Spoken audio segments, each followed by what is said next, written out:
নমস্কার বন্ধুরা, আমাদের হেসেলের আরেকটি ভিডিওতে আপনাদের সকলকে স্বাগত জানাই। আসলে আজকে আমরা বানাবো ঘুগনি, মটরের ঘুগনি। মটরগুলো আমি কালকে রাত্রেই ভিজিয়ে রেখেছিলাম। এবারে জল ঝরিয়ে ভালো করে ধুয়ে নিয়ে পরিমাণ মতো জল দিয়ে প্রেসারে দিয়ে দেবো 6 থেকে 7টা সিটি। এখানে আমি দিয়ে দিলাম নুন। প্রেসারের ঢাকনাটা দিয়েছি বন্ধ করে।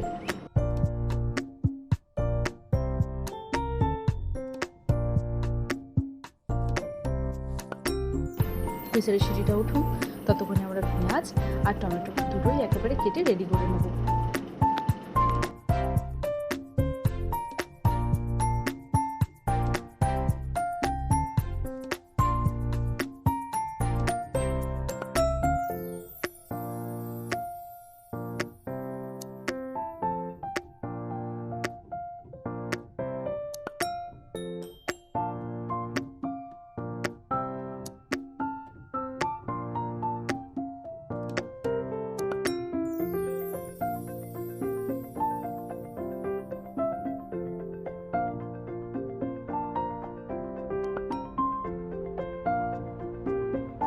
এখানে আমি বসিয়ে দিয়েছি কড়াই।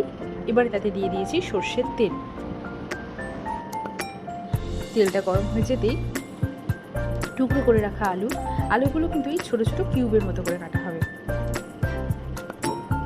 ভালো করে ধুয়ে আলুগুলোকে আমি ভেজে নেব। আলু ভাজার সময় উপর থেকে নুন আর হলুদ দিতে ভুলবেন না।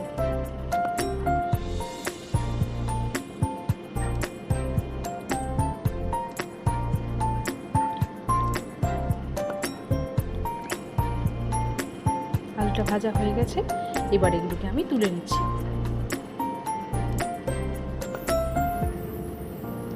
এবারে এই তেলের মধ্যেই আমি দিয়ে দেবো গোটা জিরে, শুকনো লঙ্কা আর তেজপাতা ফোড়ন।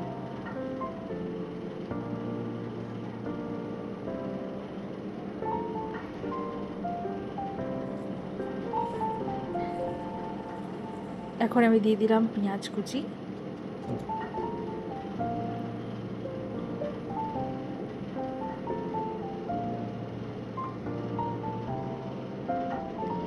এই যে এখানে দেখুন মটরটাও কি সুন্দর সিদ্ধ হয়ে গেছে, খোসাগুলো ছেড়ে এসেছে কিছু কিছু মটর থেকে। এখানে একটা মশলা বেটে নেবো, তার মধ্যে কিছু না, আদা, জিরে আর দুটো কাঁচা লঙ্কা দিয়েছি।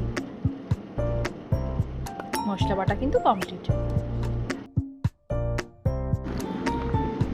পেঁয়াজটা কিন্তু বেশ ভালো করে আমরা ভেজে নেব। পেঁয়াজটা ভাজা হয়ে এলেই এরপরে আমাদের তাতে দিয়ে দিতে হবে টমেটো কুচি।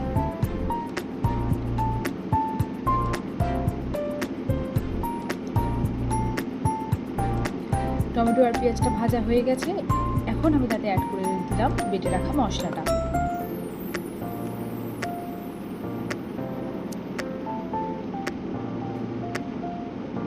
এখন আমি দিয়ে দিলাম পরিমাণ মতো নুন, দিলাম ধনের গুঁড়ো,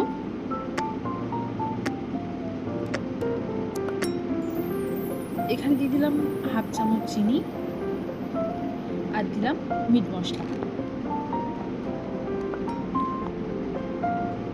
মশলাটা কষানো হয়ে গেলেই তাতে সিদ্ধ করে রাখা মটর আর ভেজে রাখা আলুগুলো দিয়ে দেবো।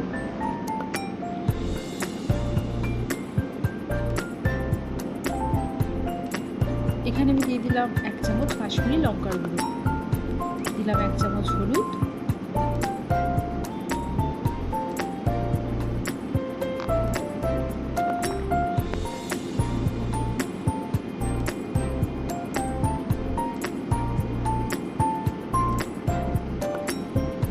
ভালো করে নাড়িয়ে চাড়িয়ে নিয়ে আমি দিয়ে দিলাম গরম জল। এবারে ঢাকা দিয়ে রান্না করে নেব ওই ধরুন মিনিট 20 মতো। মটরটা অলরেডি সিদ্ধ করাই আর আলুগুলো ভাজতে ভাজতে হাফ সিদ্ধ হয়েই গিয়েছিল। এবার পুরোটাকেই ভালো করে একবার সিদ্ধ করে নেওয়ার পালা।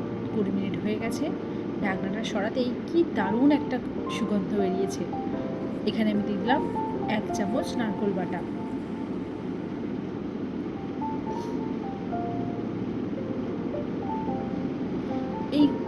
এইরকমভাবে ঘুগনি যদি আপনারা বাড়িতে বানান তাহলে এর সাথে কিন্তু জুড়ি মেলা ভার। খেতে হয়েছিল দুর্দান্ত।